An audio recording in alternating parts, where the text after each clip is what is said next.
जिस तरह से वो जय संविधान बोलने वालों के ऊपर टिप्पणी कर सकते हैं, इसी प्रकार से बहुत ही तल्ख टिप्पणी जो है उन लोगों के ऊपर करनी चाहिए उनको, जो जय हिंदू राष्ट्र का नारा लगा कर जा रहे हैं। लेकिन विडंबना ये है कि स्वयं ओम बिरला जी भी ब्राह्मणवादी मानसिकता के हैं और हिंदू राष्ट्र के समर्थक हैं। और ये बदनसीबी है इस देश की कि ऐसे लोग जो संसद में पहुँचे हैं और संसद में पहुँचे ही नहीं है, सत्ता में विराजमान है और लोकसभा स्पीकर के पद पर भी विराजमान हो गए हैं। लेकिन नमो बुद्धाय, जय भीम, जय समाजवाद, जय भीम, जय भीम, जय बाबा भीम। साहब भीमराव अम्बेडकर जिंदाबाद, उनका संविधान जिंदाबाद। संविधान की शपथ तो ले ही रहे हैं, ये संविधान की शपथ है। किस पे आपत्ति नहीं हो, सलाह मत दिया करो। चलो बैठो, चलिए। देखिए नीलम जी, चाहे आप जो है कुछ भी कह लीजिए, ये लोग चाहे हिंदू राष्ट्र का नारा लगाएं और चाहे राम मंदिर बनवाएं, चाहे ज्ञानवापी मस्जिद को हड़पने का काम करें, कितना भी ये जो है गुंडागर्दी कर लें, कितनी भी चोरी कर लें, लेकिन इनका जो असली मकसद है ना तो राम से है, ना राम मंदिर से है, किसी धर्म से भी नहीं है। इनका असली मकसद जो है केवल और केवल कैसे भी सत्ता को प्राप्त करने से। वो ये अपना आदर्श मानते हैं, उन आदर्शों के पास हिंसा के सिवाय कोई चारा नहीं है। जितने भी उनके पास समस्या आती है, तुरंत हिंसा का तांडव शुरू हो जाता है। हर बात को जब वो हिंसा से ही तय करना चाहते हैं, तो इस तरह से जब हिंसा का माहौल बनता है तो हिंसा जो है हर जगह फैलेगी। आज भी फैली हुई जो नस्लें हैं वही आपको जो कोसेंगी। वो अगर समझदार बन गई, वो अगर लोकतांत्रिक हुई, वो अगर न्यायिक हुई तो आपको गालियां देंगी। इसलिए उनसे कम गाली खाने से बचिए और आज जो है संविधान को समझिए, लोकतंत्र को समझिए, लोगों के अधिकारों को समझिए, साइंटिफिक टेम्परामेंट को समझिए और जो अभी आप लोग जो कर रहे हैं उसको भी समझने का प्रयास कीजिए। वो किसी के हित में नहीं है, आपके हित में भी नहीं है।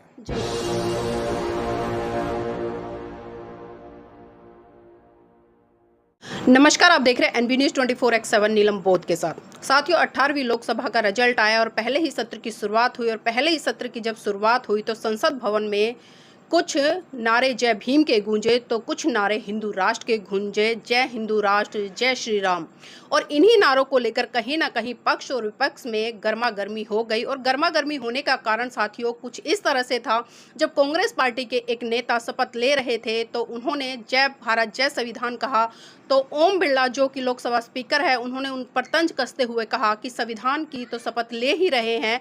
तो तब कांग्रेस के एक नेता ने, जिनका नाम दीपेंद्र हुड्डा है, उन्होंने कहा कि मान्यवर जी, आपको संविधान से दिक्कत क्या है और जय संविधान के नारे लगाने से आखिर आपको आपत्ति क्या है। तो ओम बिरला उन्हें फटकारते हुए बोले कि चुप हो जाओ, मुझे समझाने की जरूरत नहीं है। साथियों, ये वीडियो सोशल मीडिया पर बहुत वायरल हो रहा है और इसी के साथ साथ में कई वीडियो ऐसे वायरल हो रहे हैं जिसमें कि अखिलेश यादव जी भी लोकसभा स्पीकर को नसीहत देते नजर आए कि जब जब विपक्ष कोई प्रश्न करता है या अपनी बात रखता है तो स्पीकर साहब उसको चुप कराने का प्रयास करते हैं। लेकिन उन्होंने याद दिलाया कि आप संवैधानिक पद पर बैठे और संविधान की गरिमा को सुरक्षित रखते हुए जब कोई विपक्ष का नेता बोल रहा है या पक्ष का नेता बोल रहा है तो आप निष्पक्ष होकर दोनों की बात पूरी होने दे, दोनों की बात सुने, तभी कोई टिप्पणी करे। और इसी कड़ी में राहुल गांधी जी ने भी कुछ उपदेश लोकसभा स्पीकर ओम बिरला जी को भी दे डाले। लेकिन ओम बिरला का जो एटीट्यूड है वो अभी तक शांत नहीं हो रहा है। और साथियों, उन्होंने सदन में यहाँ तक कह डाला कि पूरे 5 साल आपको यहाँ पर रहना है, सोच कर बोलिए। तो सर, एक लोकसभा स्पीकर की इस तरह की भाषा गैर संवैधानिक है या संवैधानिक है, किस तरह से देखते हैं? क्योंकि इतने उच्च पद पर बैठकर इस तरह की भाषा का इस्तेमाल करना, ये कौन सी संवैधानिक मर्यादा है? देखिए नीलम जी, मुझे बड़ा ताज्जुब हो रहा है कि जो गुंडे मवालियों की जो भाषा है, जो कि मैं कहूँ कि आपराधिक किस्म की भाषा है, उसका इस्तेमाल संसद में लगातार हो रहा है। लेकिन पूरी संसद चुप है और भारत का जो सर्वोच्च न्यायालय है वो भी चुप है। अगर इसी तरह से जो है लोग संसद में जाते रहेंगे और जिस तरह से कि संसद में जो लोकसभा के स्पीकर का पद जो है ओम बिरला जी को दोबारा से मिला है, लोकसभा का जो स्पीकर होता है उसकी एक अपनी मर्यादा होती है। उसको किसी भी पार्टी के द्वारा चुना गया हो या किसी भी पार्टी के प्रभाव के द्वारा यह पद मिला हो, वो एक अलग बात है। लेकिन उस पद की बहुत बड़ी गरिमा है, बहुत बड़ा महत्व है। और उस पद पर रहकर वह कोई भी ऐसी टिप्पणी नहीं कर सकता जो कि गैर संवैधानिक हो, इस देश के लोगों की सच्ची भावनाओं के विरुद्ध हो। जब संसद में शपथ ली जा रही है तब जो लोग कह रहे हैं कि जय संविधान, तो वहाँ पर वो आपत्ति कर रहे हैं कि संविधान की तो शपथ ले ही रहे हो। और दूसरी तरफ जो लोग जय हिंदू राष्ट्र बोल कर जा रहे हैं तब उनसे वो सवाल नहीं कर रहे हैं कि भाई आप जो है ये जय हिंदू राष्ट्र जो बोल रहे हो इसको बताइए क्यों बोल रहे हो, है इसको स्पष्ट कीजिए कि ये जय हिंदू राष्ट्र है क्या, उसमें ऐसा कौन सा गौरव है हिंदू राष्ट्र में, आप बताइए सदन को, ताकि हम लोग जो है यहाँ पर जो है कुछ इस पर चर्चा कर सकें, बहस कर सकें। हालांकि ऐसा नहीं होता है, लेकिन फिर भी जिस तरह से वो जय संविधान बोलने वालों के ऊपर टिप्पणी कर सकते हैं, इसी प्रकार से बहुत ही तल्ख टिप्पणी जो है उन लोगों के ऊपर करनी चाहिए उनको जो जय हिंदू राष्ट्र का नारा लगा कर जा रहे हैं। लेकिन विडम्बना ये है कि स्वयं ओम बिरला जी भी ब्राह्मणवादी मानसिकता के हैं और हिंदू राष्ट्र के समर्थक हैं। और ये बदनसीबी है इस देश की कि ऐसे लोग जो संसद में पहुँचे हैं और संसद में पहुँचे ही नहीं हैं, सत्ता में विराजमान है और लोकसभा स्पीकर के पद पर भी विराजमान हो गए हैं। लेकिन नीलम जी, मैं ये चाहूँगा कि वर्तमान संसद जो है जितना भी विपक्ष है इसके ऊपर जो है बहुत ही इसका कड़ा विरोध करे, बहुत कड़ा विरोध प्रदर्शन करे, और जब तक कि ओम बिरला जी माफ़ी ना मांग लें तब तक जो है ये विरोध प्रदर्शन जारी रहना चाहिए। और उनके खिलाफ जो है महाभियोग जैसे जो कार्रवाई है, जो संसद की जो कार्रवाई होती है उसको लेकर आएँ।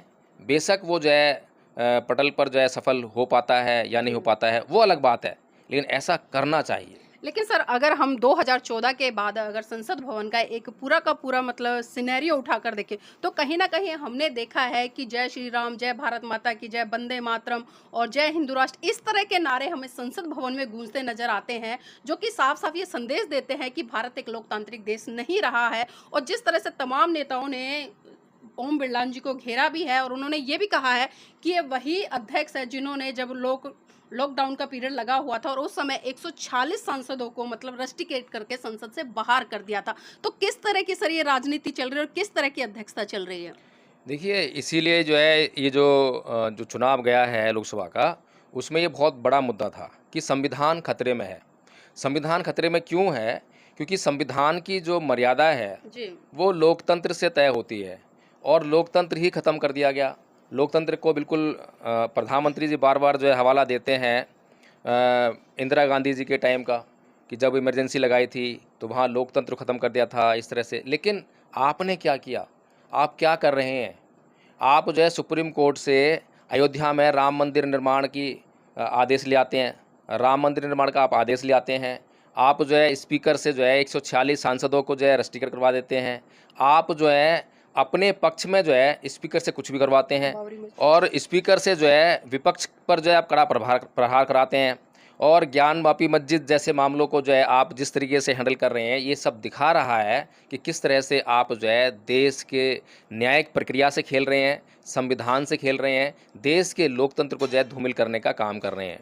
लेकिन सर, ये तो पहले ही कह रहे थे कि अगर 400 से ऊपर हम आते हैं, क्योंकि लगातार हमने कई भाजपा नेताओं की टिप्पणियां सुनी कि 400 पार अगर संविधान को खत्म करना है, लेकिन 400 पार तो नहीं हुए हैं, उससे कम रह गए हैं, पूर्ण बहुमत के साथ में आए, लेकिन फिर भी जो एक अहंकार है वो नहीं जा रहा है। तो क्या लगता है कि जो भारत का संविधान है या भारत की जो एक तरह से हम आत्मा कह सकते हैं संविधान को, वो सुरक्षित रह पाएगा ऐसे लोगों के हाथों में?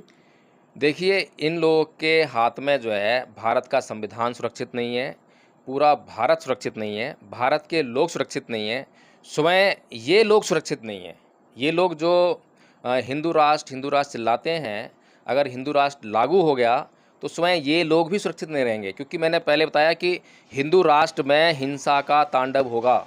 हिंदू राष्ट्र का मतलब है कि जो इनके देव हैं, जो इनके ईश्वर हैं, जिनको ये अपना नायक मानते हैं, जिनको ये अपना आदर्श मानते हैं, उन आदर्शों के पास हिंसा के सिवाय कोई चारा नहीं है।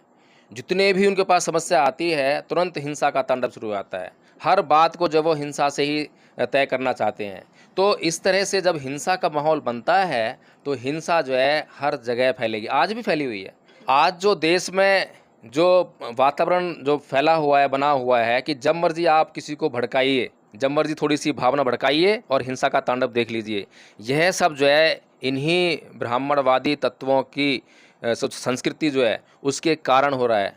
और अगर ये हिंदू राष्ट्र लेकर आते हैं तो इनके घर भी जलेंगे, ऐसा नहीं है इनके घर सुरक्षित रहेंगे, क्योंकि हिंसा तो जो है हर जगह फैलेगी। लेकिन अगर इस देश को अगर बचाना है और हिंसा की आग से बचाना है, अहिंसा की तरफ लेके चलना है, तो इस देश के लोग जितना जल्दी समझ जाएं, यहाँ तक कि जो लोग अपने आप को हिंदू कह रहे हैं, ब्राह्मणों से भी मैं यही कह रहा हूँ कि भगवान बुद्ध की शरण में जितना जल्दी चले जाएं, जितना जल्दी समण संस्कृति को अपना लें और उसको जान जाएं और उसका प्रचार प्रसार कर लें, उतना ही अच्छा जो है हम सब के लिए होगा, पूरे देश के लिए, लोगों के लिए होगा। सर, आप हिंदुओं को नसीहत दे रहे हैं, लेकिन अभी हम देख रहे हैं कि हिंदुओं में भी कई गुट बन गए, क्योंकि जिस तरह से अयोध्या का रिजल्ट आया और जिस तरह से हमने तमाम साधु संतों को देखा कि वो रो रो कर मोदी जी से माफ़ी मांग रहे हैं कि हमें क्षमा कर दीजिए, हम वोट नहीं दिलवा पाए।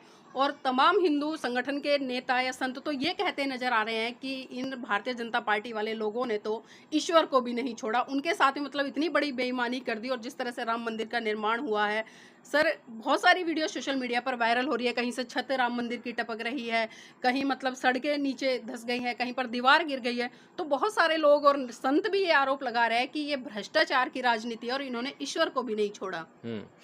तो नीलम जी, पहली बात तो ये है कि जिनको आप संत महात्मा साधु कह रहे हैं उनको बिल्कुल मत कहिए, वो गुंडे मवाली हैं।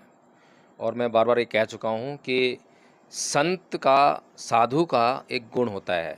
देखिए नीलम जी, चाहे आप जो है कुछ भी कह लीजिए, ये लोग चाहे हिंदू राष्ट्र का नारा लगाएं और चाहे राम मंदिर बनवाएं, चाहे ज्ञान मस्जिद को हड़पने का काम करें, कितना भी ये जो है गुंडागर्दी कर लें, कितनी भी चोरी कर लें, लेकिन इनका जो असली मकसद है ना तो राम से है, ना राम मंदिर से है, किसी धर्म से भी नहीं है। इनका असली मकसद जो है केवल और केवल कैसे भी सत्ता को प्राप्त करने से है।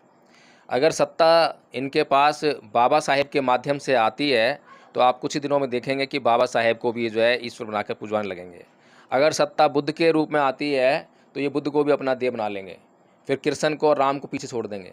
और आपने ये देखा भी है कि जब भी भारत के प्रधानमंत्री या भारत से कोई भी जो है बड़ी शख्सियत विदेश जाती है तो वो राम को पीछे छोड़ देते हैं, कृष्ण को पीछे छोड़ देते हैं, उसका नाम तक नहीं लेते। वहाँ पर केवल और केवल यही चिल्लाते हैं कि मैं बुद्ध की धरती से आया हूँ, मैं बुद्ध की धरती से आया हूँ। मैं जितने भी हैं, अभी नीता अंबानी गई थी, वहाँ चिल्ला चिल्ला के बोल रही थी I came from the land of the Buddha, बार बार बोल रही हैं।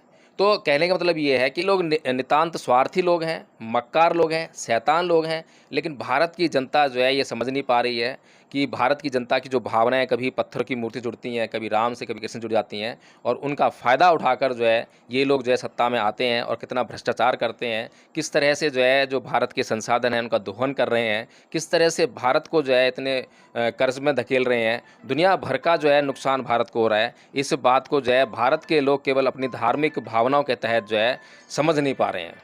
और मैं बताना चाहूँगा ओम बिरला जी कि जय संविधान बोलना बहुत ज़रूरी है।